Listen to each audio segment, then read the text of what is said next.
Bonjour, vous êtes Voilà. super courageux d'être venu. On vous a pas dit? On va faire un lâcher d'abeilles. Mmh.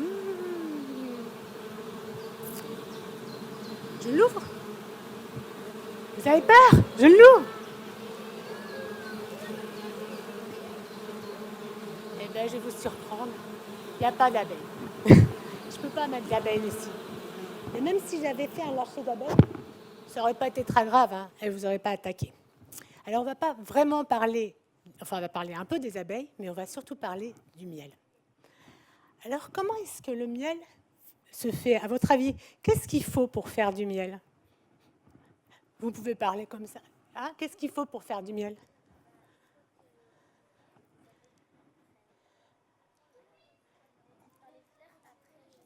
Alors, vas-y.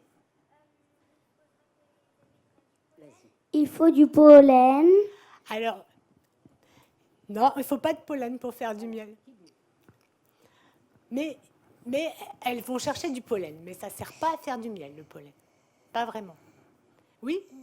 Il faut quoi? Il faut des abeilles. Oui, des abeilles, bien sûr. Et puis, il faut quoi? Le pollen, il est dans quoi? Ben oui, dans les fleurs. En fait, il faut deux choses, effectivement. Il faut des abeilles et des fleurs. Alors, les abeilles, elles sont super équipées pour aller chercher les fleurs. Elles ont des yeux avec, des yeux avec des facettes qui s'appellent les omadistici. Et ils ont 4000 à 6000 facettes, donc elles voient bien. Elles ont des petits yeux aussi qui s'appellent des ocelles, là. 3 petits yeux qui leur permettent de voir l'intensité du soleil. Elles ont des ailes. Elles ont 2 paires d'ailes. 2 paires d'ailes, ça fait combien? Eh ben non, 2 paires, ça fait 4. Elles ont des pattes. Elles ont 6 pattes. Et il y a des pattes qui sont un petit peu bizarres. Les pattes arrière, elles ont ce qui s'appelle des petites corbeilles qui vont leur permettre de mettre quoi, à votre avis, dans les corbeilles? Allez-y. Non, elles ne vont pas mettre du miel, elles vont mettre du... Oui, elles vont mettre du pollen dans les petites corbeilles. Elles ont du poil aussi partout sur le corps. Et le poil partout sur le corps, ça va leur permettre de garder le pollen sur elles. Et quand elles vont avoir trop de pollen, elles vont se brosser, pouf, et puis elles vont mettre leur pollen dans leur petite corbeille. Elles ont quoi encore, les abeilles? Elles ont... Oui? Du venin. Elles ont du venin, alors elles ont un dard, ouais, qui leur permet effectivement de se défendre, parce que comme elles vont se balader et tout ça, et puis en plus le miel, il y a plein d'insectes, même des animaux qui veulent piquer le miel, parce qu'ils aiment bien ça. Il n'y a pas que nous qui mangeons du miel. Donc ça leur permet de se défendre. Elles ont du venin, elles ont un dard en fait. Elles ont quoi encore? Elles ont...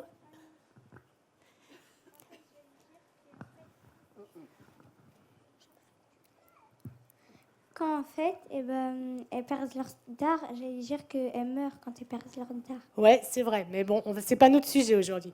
Elles ont aussi une grande langue qui va leur permettre d'aller chercher le nectar dans les fleurs. Et puis, donc les yeux, elles ont aussi des antennes. Alors les antennes, ça leur permet de communiquer entre elles. Elles se disent bonjour, mais elles se disent aussi où on peut aller visiter le miel, alors, chercher du miel, sachant que pour aller chercher du miel, elles vont plutôt danser. Pour expliquer où se trouvent les fleurs, elles vont plutôt danser. Elles font des danses comme ça, soit en rond, si les fleurs sont à côté, soit en 8, comme ça. Ouf, toup, toup, toup, toup, en 8. Donc elles ont des antennes. Et puis les antennes, ça leur permet aussi de dégager du parfum, enfin de capter le parfum des fleurs. Alors avec tout ça, et vous savez, les abeilles, pour voler, elles ont besoin de voler très loin. Elles peuvent voler jusqu'à 3 km autour de la ruche. Et si on compte 1, en l'espace d'une seconde, elles peuvent battre des ailes pendant 150 fois, de 150 à 200 fois. On compte 1 et elles battent des ailes 150 à 200 fois. Donc, c'est des petits animaux qui sont extraordinaires pour aller chercher des fleurs assez loin, en fait. Alors, vous avez dit que pour faire le miel, il faut des abeilles et il faut des fleurs. Alors, les fleurs, pourquoi est-ce qu'elles vont attirer les abeilles, à votre avis, les fleurs? Pourquoi elles ont besoin des abeilles? Elles ne mangent pas de miel, elles. Pourquoi? Les abeilles, ils ont besoin de... Alors, les fleurs, hein, je te parle des fleurs, là. Pas des abeilles, des fleurs. Pourquoi elles ont... Qu'est-ce qu'elles ont, les fleurs? Pourquoi elles attirent les abeilles? Parce qu'il y a du pollen, ça leur intéresse, le pollen. Alors, le pollen, ouais, ça intéresse les abeilles et ça intéresse aussi les fleurs. On va voir pourquoi. Parce que les abeilles, les fleurs, ils attirent les abeilles parce que c'est pour qu'ils mangent le pollen dans les fleurs. Alors, c'est pas pour qu'ils mangent le pollen dans les fleurs, c'est parce que les fleurs, pour être fécondées, pour avoir des graines et puis des fruits, et pour pouvoir se disperser, pour avoir des enfants, si vous voulez, elles ont besoin d'être fécondées. Et alors, elles ont ce qui s'appelle un pistil, et puis elles ont des étamines. Et dans les étamines, c'est là-dedans qu'il y a le pollen. Alors, pour que la fécondation se passe, elles doivent... Alors, il y a certaines fleurs, elles s'auto-pollinisent. C'est-à-dire que le pollen, il peut aller tout seul dans le pistil. Mais la plupart du temps, pour se faire féconder, pour pouvoir avoir des graines et des fruits, les abeilles, elles ont besoin que le pollen, les fleurs, excusez-moi, ont besoin que le pollen aille dans le pistil d'une autre fleur. Alors, comment elles vont faire? Comment elles vont faire? Parce qu'elles n'ont pas de bras, elles n'ont pas de jambes. Comment est-ce qu'elles vont faire pour que comment cette fleur-là, elle va faire pour que ce pollen qui est là, il aille dans cette fleur-là? C'est peut-être à cause du vent. Il y en a qui se servent du vent, oui. Ouais, c'est bien. Et d'autres?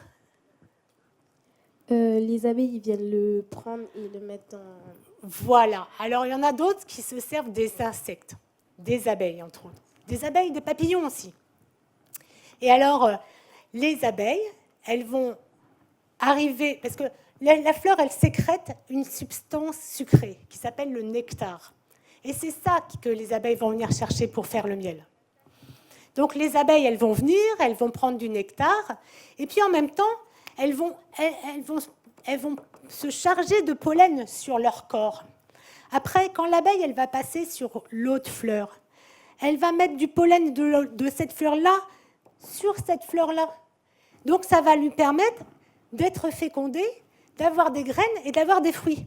Si ça ne se passe pas, ça, eh ben, vous n'aurez pas de fruits. Pas de framboises, pas de cerises, pas de pommes.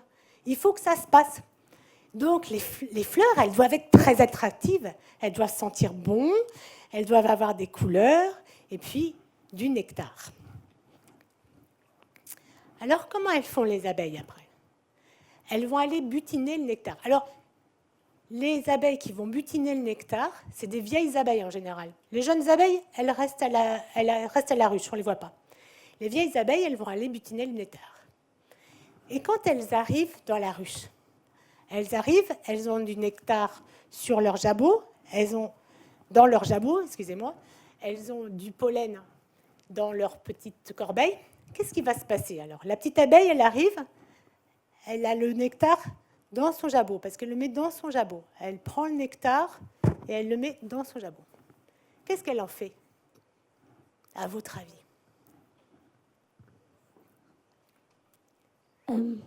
Les abeilles, ils viennent chercher le miel le matin. Alors, ce n'est pas du miel encore, hein. C'est du nectar. Le miel, il va être fait à partir de la salive des autres abeilles. Parce que l'abeille, quand elle va arriver dans la ruche, elle va donner le nectar à une autre copine, à une autre abeille. Elle veut se le passer par la bouche. elle se passe par la bouche, elle passe du nectar. Ça s'appelle la prophylaxie.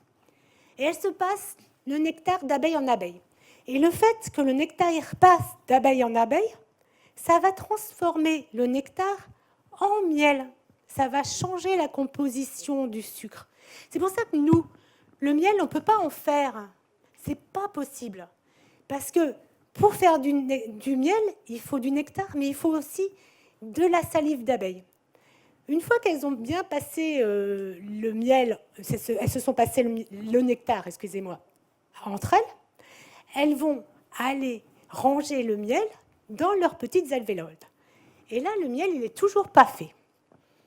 Parce que le miel, il est encore plein d'eau.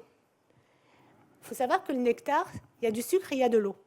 S'il y a trop d'eau dans le miel, ben, c'est pas bon. Donc, ce qu'elles vont faire, elles vont essayer d'enlever l'eau. À votre avis, comment est-ce qu'elles vont faire pour enlever l'eau du miel? Elles vont enlever avec leur langue. Elles pourraient avec leur langue, mais ce n'est pas comme ça qu'elles vont faire.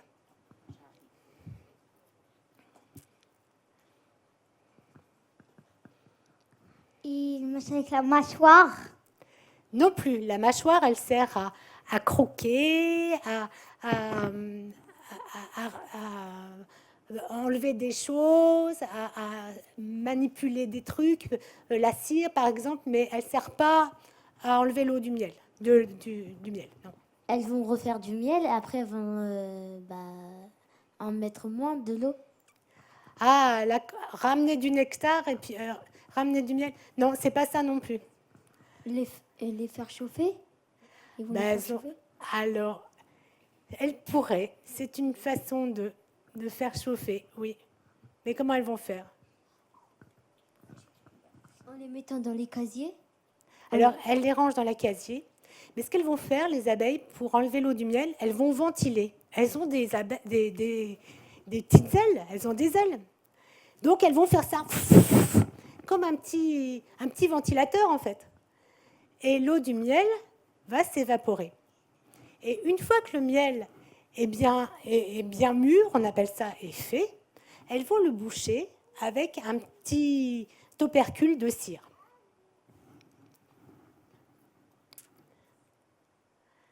Voilà.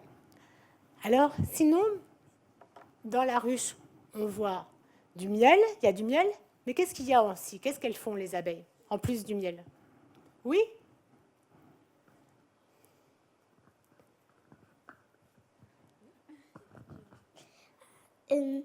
Est-ce que... Attends. Pourquoi les abeilles, leurs ailes, ils sont jaunes? C'est à cause du miel? Oh non, les abeilles, elles sont faites comme ça. C'est comme nous, on a une couleur de peau, ben elles ont leur couleur aussi. Elles ont des couleurs différentes. Vous n'avez pas répondu à ma question. De l'âge royal? Alors, il y a la gelée royale, oui, les produits de la ruche. Il y a la gelée royale. La gelée royale, ce n'est pas fait à partir de fleurs, c'est l'abeille qui fait la gelée royale, à partir de son corps. Et puis, il y a quoi encore? Elles font quoi, les abeilles, comme produit? De la cire? De la cire. La cire, ça ne se mange pas, ça leur sert à faire leurs petites alvéoles. Et leurs petites alvéoles, c'est leur maison, en fait. Il y a quoi aussi encore comme produit dans la ruche? C'est bien. Pauvre Nejma. Il y a aussi...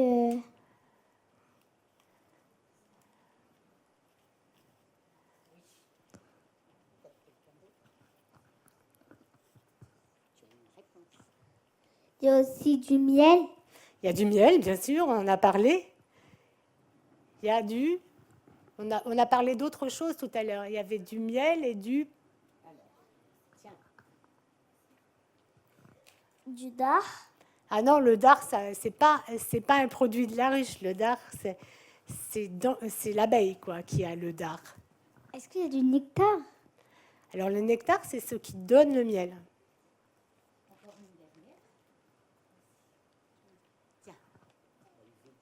Du nectar. Alors, on a dit, il y a du miel, il y a de la cire, il y a de la gelée royale. Alors, il y a du pollen, je vais vous le dire, il y a du pollen. Et il y a aussi une espèce de substance qu'on appelle le propolis. Il y en a parmi vous qui connaissent le propolis? Le propolis, c'est une espèce de pâte marron que les abeilles fabriquent à partir de sève d'arbres. Et ça leur permet, alors c'est un produit magique le propolis, ça leur permet de boucher les trous des ruches, donc comme ça ils n'ont pas de vent qu'il y a dans les ruches, comme ça ils n'ont pas de vent qui rentre, des choses comme ça. Et puis ça leur permet aussi, quand, par exemple s'il y a une souris qui rentre dans la ruche, ça peut arriver. Les abeilles, elles vont la tuer, mais elles ne peuvent pas l'enlever de la ruche. Si elles ne l'enlèvent pas, qu'est-ce qui va se passer? Ça va pourrir, ça va être pas beau, ça va sentir mauvais. Alors elles vont l'enrober de propolis. Et ça va éviter la putréfaction. Le propolis, c'est bon pour nous aussi. Pour la gorge, pour les maux de nez, on s'en sert. En fait, tous les produits de la ruche sont bons pour nous. Le propolis, non, il n'y en a pas dans le miel. Par contre, on trouve du pollen dans le miel. Alors, quand on a mal à la gorge, on prend du miel parce qu'effectivement, le miel, c'est bon pour la gorge, c'est bon aussi pour certaines plaies. Ça se permet de cicatriser les pieds-plaies, même les brûlures, des choses comme ça. Mais c'est aussi bon à manger. Alors, une fois que le miel est fait, comment on va faire pour que le miel il arrive sur vos tartines?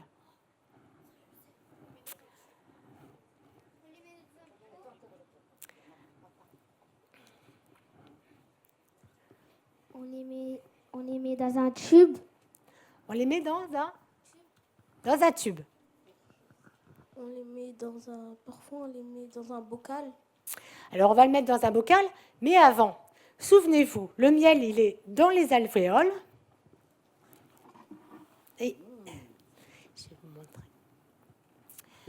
Alors je vais vous montrer comment est-ce qu'un apiculteur va récolter le miel. Le miel, il va être dans les alvéoles, donc là-dedans. Ça, cette partie-là, on la laisse aux abeilles. C'est là, elles vivent là-dedans. Elles ont des cadres comme ça, plus grands. Elles vivent là. Et puis, elles font leur bébé, on appelle ça du couvain. Elles font leur réserve à elles, du miel, du pollen, parce qu'elles ont besoin aussi de manger du pollen. C'est leur protéine, le pollen. C'est comme vous pour les œufs, la viande. Et bien, elles, leurs œufs, leur viande, ben, c'est le pollen. Donc ça, toute la partie qui est là, on n'y touche pas. Par contre, l'apiculteur, quand il va y avoir beaucoup de miel, quand elles vont avoir plein d'abeilles, plein de miel, que les choses vont bien dans la ruche, il arrive et il met un petit grenier. Le petit grenier, ça s'appelle une hausse. Là, et ça, cette partie-là, ça va être le miel qu'on va récupérer. Donc les abeilles, elles vont faire des réserves dans la hausse. Et puis, une fois que les cadres là sont pleins de miel, on va récupérer la hausse, on l'amène à la miellerie. Et à la miellerie, qu'est-ce qu'on fait? On prend les cadres. Et puis là, les cadres, ben vous vous souvenez, elles ont mis un petit bouchon de cire. Donc, comme le miel il est bouché par la cire, ben on ne peut pas l'enlever. Qu'est-ce qu'on va faire alors? Ben oui. Tu dis le plus fort. Dis-le toi. C'est quoi Je sais plus. Vas-y, dis le plus fort. Les abeilles, ils vivent dans des arbres. Dans la petite fille, là, Nejma, elle a la réponse. Oui. Vas-y, dans le micro. Bah, on va le couper. Ben oui, on va les couper, c'est tout simple. Alors, on appelle ça désoperculer. On prend un couteau, et puis on va passer le couteau comme ça, et ça va couper les petits bouchons de cire. On va faire ça des deux côtés, Et après, alors on met ça dans un bac avec une passoire, parce que quand on coupe les petits bouchons de cire, ben, il reste encore du miel. Alors on va faire en sorte que le miel qui reste, il s'écoule, on ne perd pas de miel. Ensuite, les cadres, on va les mettre dans ce qui s'appelle un extracteur. Alors un extracteur, on met des cadres comme ça, dans un extracteur. Je ne vous en ai pas amené un parce que c'est trop gros. C'est une espèce de grand bac, une centrifugeuse, quoi. Et puis, les cadres vont tourner. Ça va tourner, tourner, tourner, tourner très vite. Et puis, le miel va sortir. On tourne, on tourne, et puis le miel va sortir.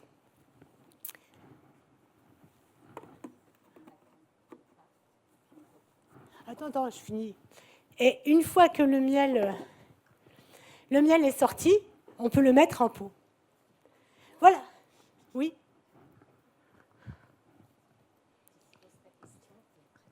On ne met pas dans le pot. On ne...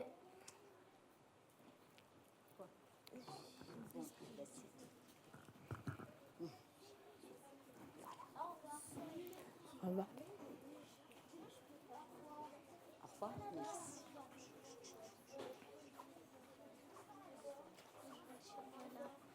Au revoir. Ouais, c'est dommage, je n'ai pas tout à fait fini, mais bon. Attention.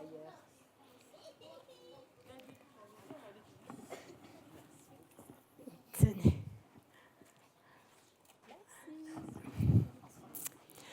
Bon, alors, une fois qu'on a récupéré le miel dans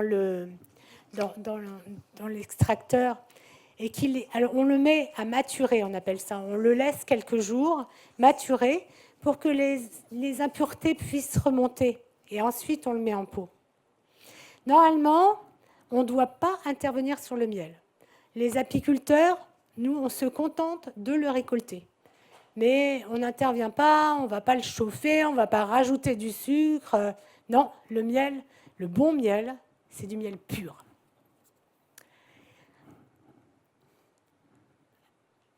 Alors, quand vous achetez du miel, il va y avoir des miels de différentes couleurs.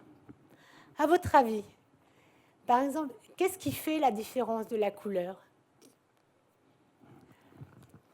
Je vais vous montrer. Mais juste, j'avais une question. Oui. Quand il y a les trucs qui tournent, le miel, il tombe où? Ah, il tombe dans un seau qu'on met en dessous. Dans un maturateur, on appelle ça.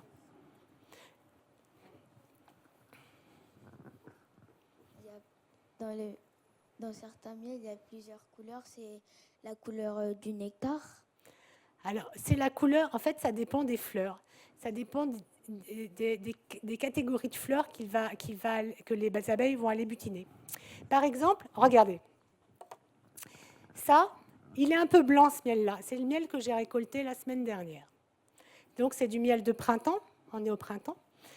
Et là-dedans, ben, je ne sais pas, vous voyez dans les campagnes en ce moment, plutôt pas en ce moment, mais au printemps, il y a des champs pleins de fleurs jaunes. Vous savez comment ça s'appelle, ces fleurs jaunes? Oui?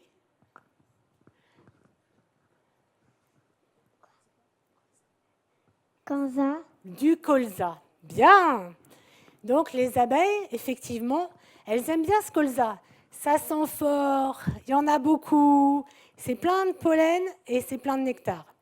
Et bien là, vous voyez, c'est un miel avec du colza. Il n'y a pas que ça, parce qu'en même temps que le colza, il y avait des pissenlits, il y avait des pommiers qui étaient en fleurs aussi, parce qu'il se trouve que j'habite en Normandie. Enfin, il y a plusieurs fleurs. Mais là, quand vous voyez un miel comme ça, assez blanc, il y a du colza. L'intérêt du colza, enfin l'intérêt, si on aime ça, c'est que ça donne un miel cristallisé en fait. C'est un miel plein de glucose. Alors quand on récolte ce miel-là, par exemple, on n'a pas intérêt à le laisser trop dans le seau parce que sinon on ne peut pas le mettre en pot. Il fige. C'est du miel qui cristallise mais de façon très fine. Donc ça donne une texture assez moelleuse. Personnellement, j'aime bien, mais après, tous les goûts sont dans la nature. Alors, avec ce miel-là, vous voyez, il est beaucoup plus noir. Ce miel-là, c'est du miel de forêt. Alors le miel de forêt, je ne vais pas faire la même chose parce que lui, il est liquide. Il est liquide pourquoi? Parce que la structure du sucre, elle n'est pas la même. Là, il y a plus de glucose, là, il y a plus de fructose. Vous apprendrez ça plus tard quand vous serez grand. Ça, c'est plutôt pour les adultes. Alors, ce miel-là, il a une particularité, c'est qu'il y a ce qu'on appelle du miella. Le miella, c'est pas forcément... C'est un miel qui est mélangé. Hein. Il y a des fleurs de châtaignier, tout ça, mais il y a du miella dedans. Le miella, ce n'est pas un miel qui est fait à partir des fleurs, c'est un miel qui est fait à partir des pucerons ou des cochenilles, des petites bêtes.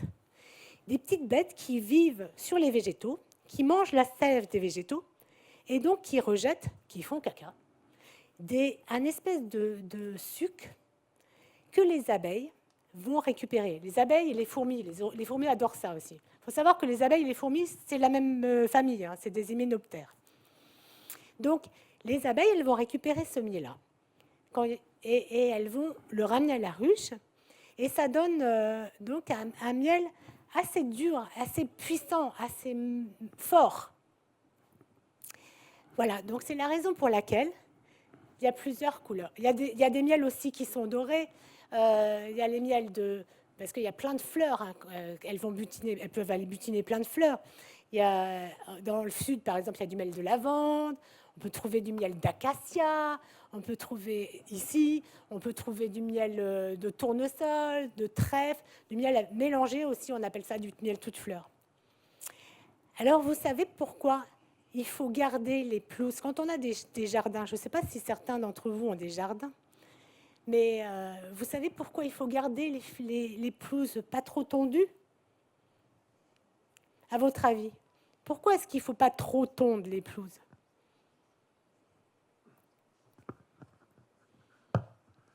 Pour avoir des fleurs. Mais oui.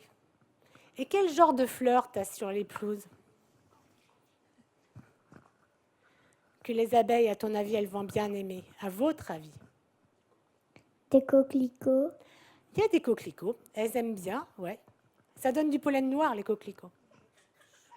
Et puis,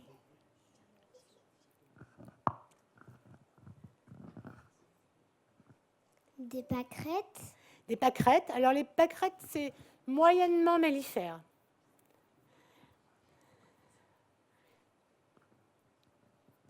Elles ne vont pas tellement sur les pâquerettes. Les pissenlits ou les roses encore. Alors, les pissenlits, elles aiment beaucoup les pissenlits. Alors, souvent, les jardiniers, ils n'aiment pas les pissenlits. Je ne sais pas pourquoi, d'ailleurs, parce que je trouve les pissenlits, c'est joli. On peut en faire de la salade, on peut le manger et tout. Et effectivement, les abeilles, elles aiment beaucoup ça. Et puis, il y a aussi ce qu'on croit être une mauvaise herbe. Vous savez, les feuilles à trois petites pétales de feuilles. Ça s'appelle comment? Oui? Des trèfles. Ben oui, des trèfles. Le trèfle, c'est très bon aussi. D'ailleurs, même vous pouvez essayer, quand vous prenez une fleur de trèfle, vous pouvez goûter le pistil et puis on sent un petit goût sucré comme ça. C'est bon. Donc, il y a plein de fleurs. Et il faut pas trop tondre les pelouses parce qu'il faut laisser les fleurs. Sinon, les abeilles, les papillons, c'est pareil. Il n'y a pas que les abeilles. Eh ben, ils n'ont plus à manger. Et s'ils n'ont plus à manger, ben, c'est triste. Nous non plus, on n'a pas plus à manger. Alors, on a parlé du miel. Voilà. Et en ce qui concerne le miel, je ne sais pas si vous avez entendu parler, mais il y a du miel, il y a du bon miel et du mauvais miel. Alors, des fois, quand on achète du miel, on peut trouver des miels qui ne sont pas faits par des apiculteurs très, très vigilants sur la qualité, quoi. Il y a du miel avec beaucoup de sucre dedans. Et il y a même du miel qui est plein de sirop de sucre. Et puis il n'y a même que du sirop de sucre avec un peu de caramel dedans. Alors pour savoir si c'est du vrai miel, en fait, eh bien on prend une serviette en papier, et puis on va mettre le miel dessus. Si ça fait une grosse auréole et qu'il y a c'est signe qu'il y a plein d'eau dedans, ben c'est forcément pas du miel parce que les abeilles, ben, elles enlèvent le surplus d'eau. Donc, quand vous voyez une grosse auréole, c'est signe qu'il y a plein de sirop de sucre dedans. Et puis, si vous prenez un verre d'eau, vous mettez le miel dedans, il fait plouf. Alors là, c'est un super miel. Par contre, s'il ne fait pas plouf et si ça se dilue bien dans l'eau, alors c'est pas un bon miel. Voilà à peu près ce que j'avais à vous dire sur le miel. Alors il y a des miels polyfloraux, ça veut dire avec plusieurs fleurs. Il y a des miels avec une seule gamme de fleurs. Enfin bon, une seule gamme de fleurs, c'est un peu compliqué, mais souvent les apiculteurs vont mettre leurs ruches dans des champs spécifiques, donc dans des champs de lavande, dans des champs de tournesol, dans des contrées où il y a des châtaigniers, et là on peut avoir du miel pur, du miel ou des acacias. Voilà, est-ce que vous avez des questions? Est-ce qu'on peut voir l'abeille sur votre t-shirt? Ah, alors il faut que j'enlève, mais j'ai peut-être pas...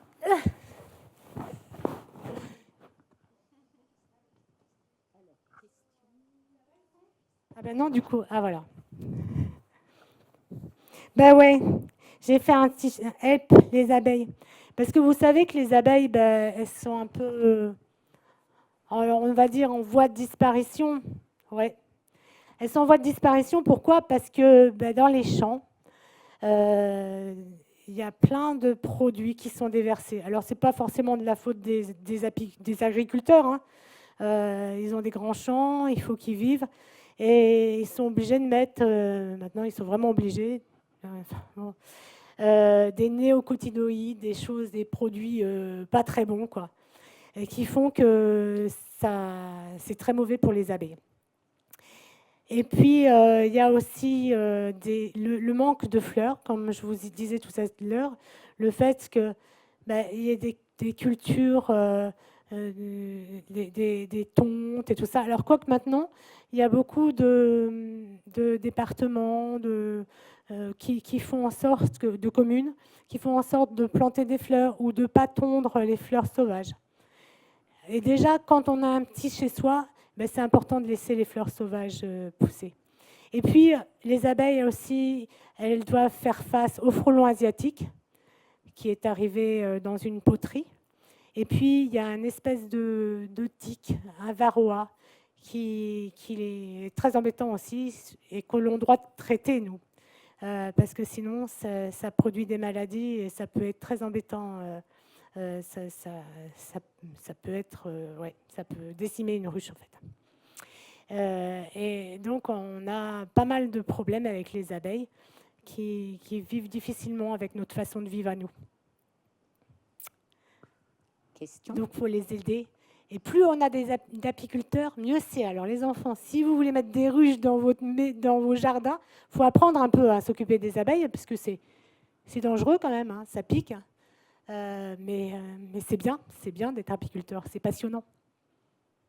Oui, je ne sais pas.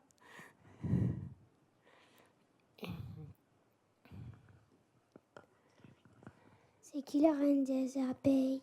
Alors, c'est qui la reine des abeilles? C'est qui? Il y en a plusieurs, en fait, reines des abeilles. Il y en a une dans chaque ruche, dans chaque essaim. Mais il y en a une et une seule. Pour faire une reine des abeilles, eh bien, les abeilles, elles vont faire une cellule qui est un peu plus grande. Et puis, la reine va venir pondre dedans, parce qu'il faut une reine pour pondre. Donc, elle va venir pondre dedans. Et ensuite, les abeilles ne vont donner à cette larve que de la gelée royale. La reine, elle ne nourrit que de gelée royale. Ensuite, elles vont perculer la cellule qui est un peu plus grande que les autres. Et puis, va naître une reine. Alors, il n'en faut pas plusieurs hein, dans une ruche. Quand il y a plusieurs reines, en général, il y a ce qui s'appelle un essaimage. La vieille reine, elle s'en va avec tout un groupe d'abeilles. Et puis, elles vont faire un nid ailleurs. Elles vont trouver une maison ailleurs. Elles ne vont pas faire un nid. Oui. Un apiculteur, agriculteur, c'est les gens qui cultivent la terre, qui font du blé, du maïs. C'est les gens qui te nourrissent tous les jours. C'est grâce à eux que tu as du pain tous les jours, les agriculteurs. Combien vous avez de ruches? Alors, moi, j'en ai pas beaucoup parce que je ne vis pas de l'apiculture. J'ai un autre travail. D'ailleurs, je travaille ici pour tout te dire. Parce que c'est très dur en fait de vivre avec de l'apiculture. Moi, j'ai entre 5 et 10 ruches. C'est un vrai travail, hein. Tout ça, c'est lourd. Pour vivre maintenant du miel, il faut avoir beaucoup de ruches.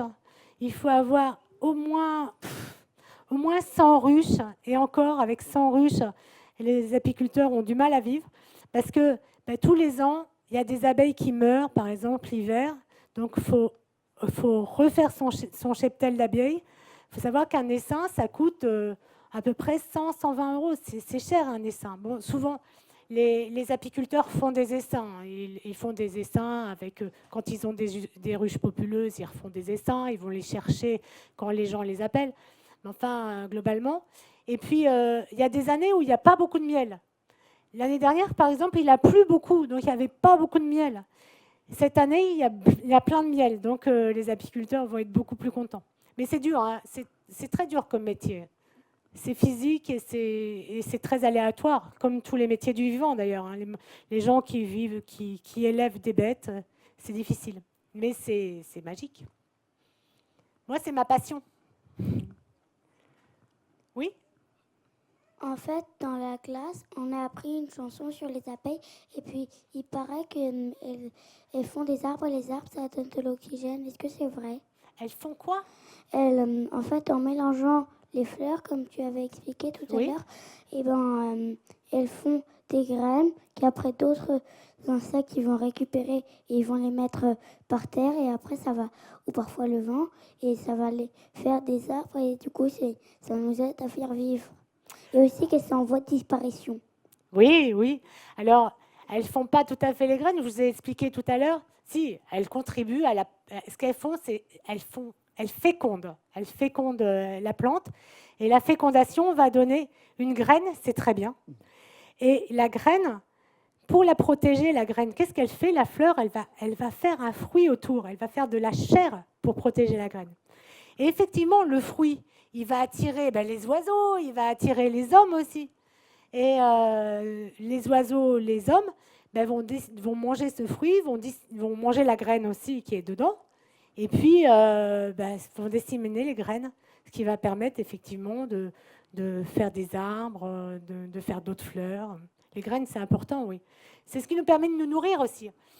L'abeille, elle fait du miel, mais pas que.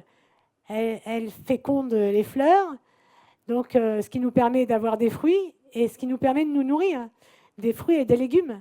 Les courgettes, enfin la plupart des légumes que vous avez dans vos assiettes, c'est parce que ça a été fécondé par les abeilles, par les papillons. On a besoin des insectes pour féconder.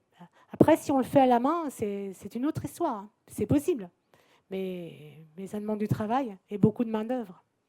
Oui. S'il vous plaît. Alors, c'est ce que je vous ai dit, le vrai miel et le faux miel, il faut faire une expérience en fait. Hein. Bon, souvent au goût aussi. Ça se voit. Par exemple, le faux miel, si c'est du sirop de sucre, il ne va jamais changer de structure. Il ne va pas se cristalliser, par exemple. Vous n'allez pas avoir de cristaux dedans. Après, vous avez du miel liquide, comme celui-là, qui ne fait pas forcément des cristaux.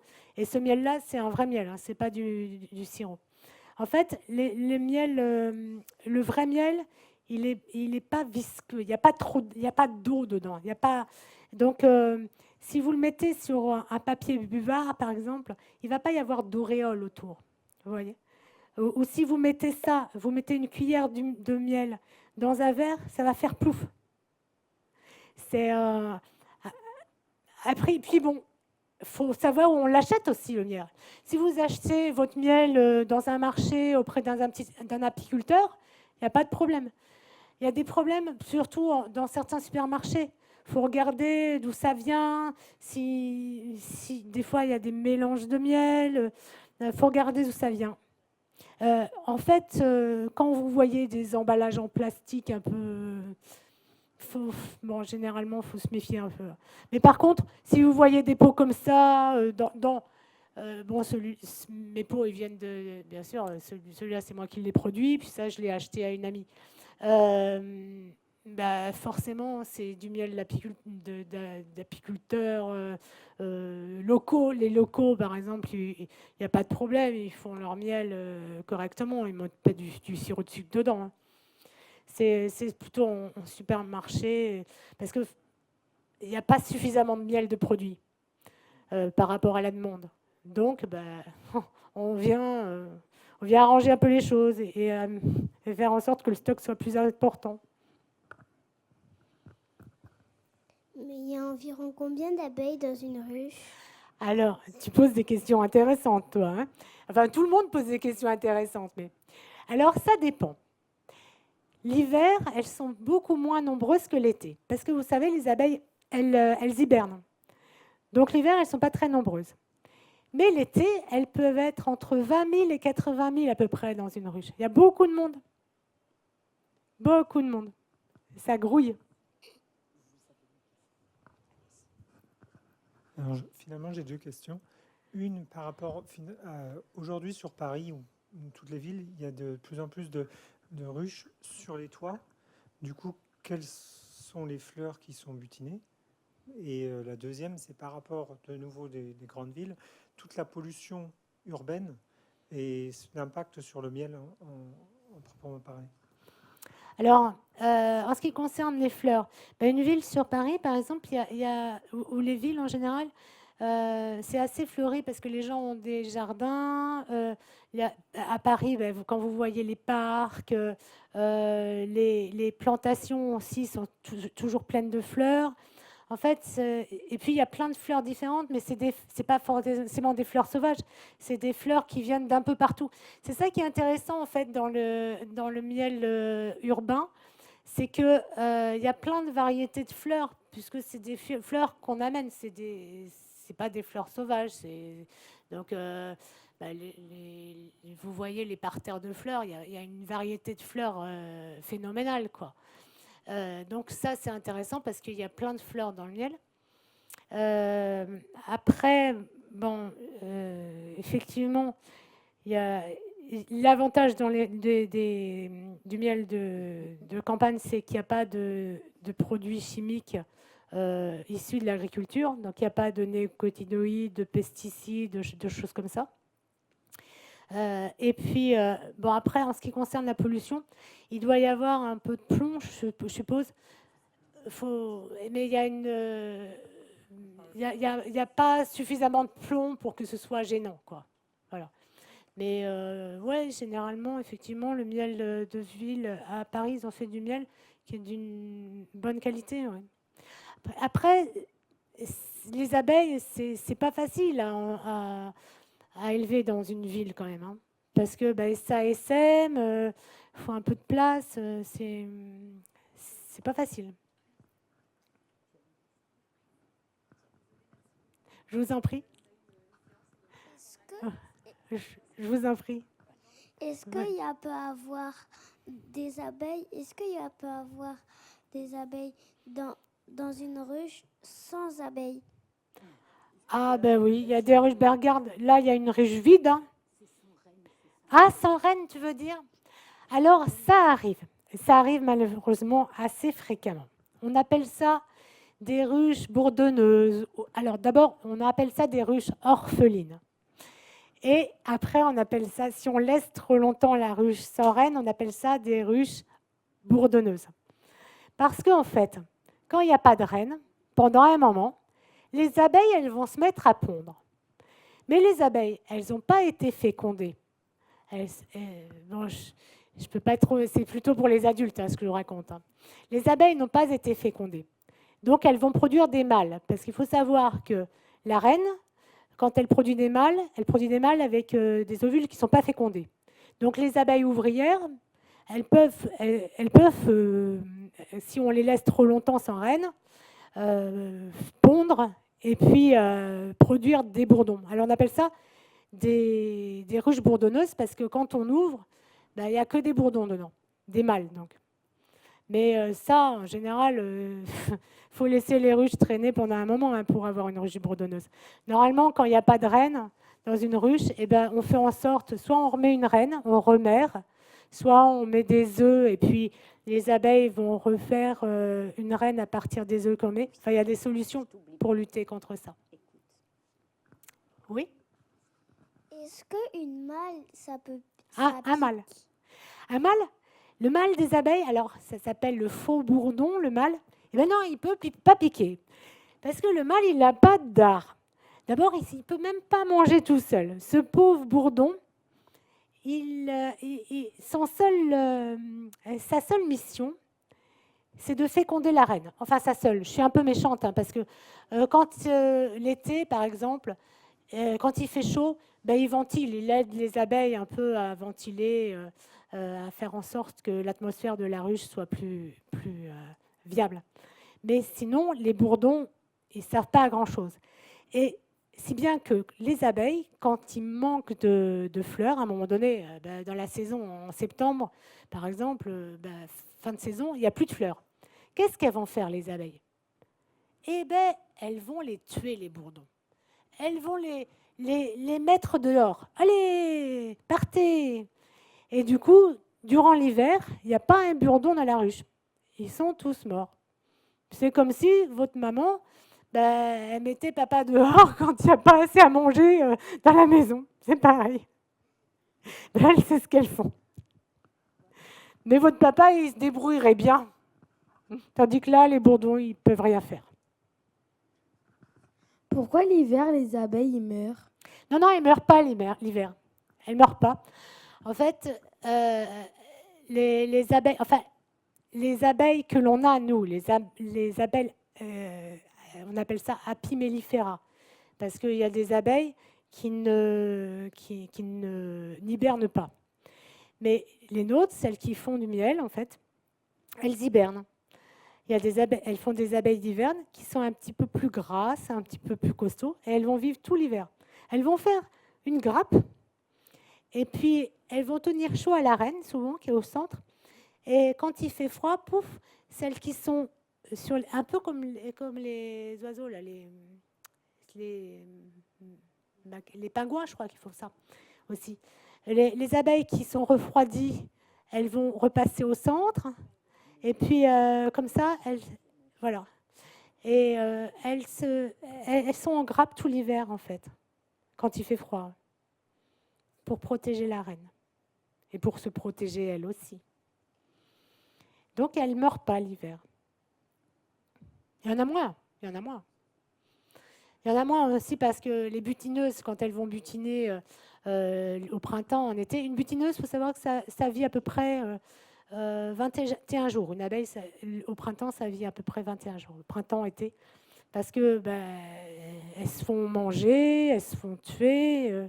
C'est pas facile de travailler comme ça. Il faut savoir que pour faire 1 kilo de miel, les abeilles, elles vont visiter environ 5 millions de fleurs. Et ça représente des distances qui équivaut environ à la distance Terre-Lune. Je ne sais pas si vous voyez. Terre-Lune, ça fait 480 000 kilomètres. Je vais vérifier parce que c'est un chiffre, mais c'est assez énorme. Elles font beaucoup d'allers-retours. Ah, j'avais mis ça. Bon, on va patienter parce qu'on est très intéressés. On aimerait bien connaître la Je crois que c'est réponse. 484 400. Est-ce que c'est Terre, Lune et retour? Bon, oui, 384 400. Donc, une abeille, bon, elles peuvent aller jusque-là, hein, mais ce n'est pas systématique. Hein.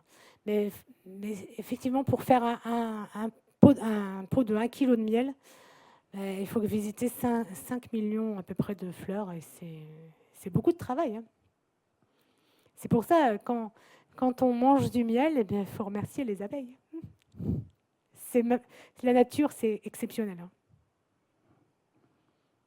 Est-ce que vous avez d'autres questions?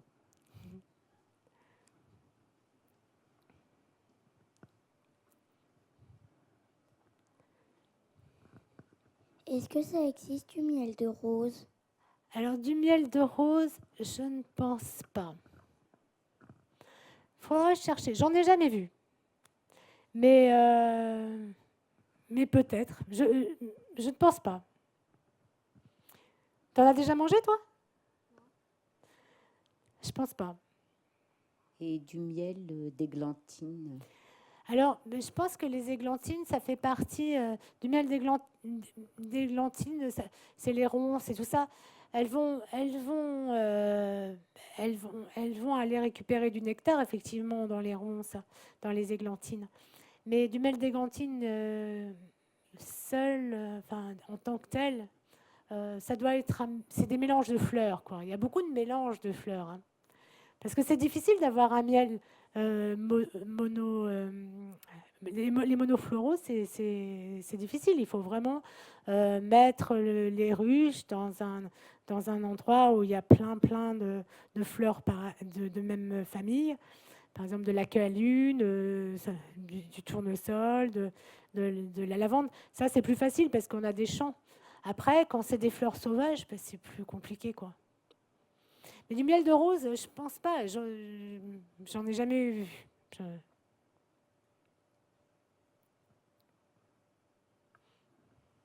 D'autres questions?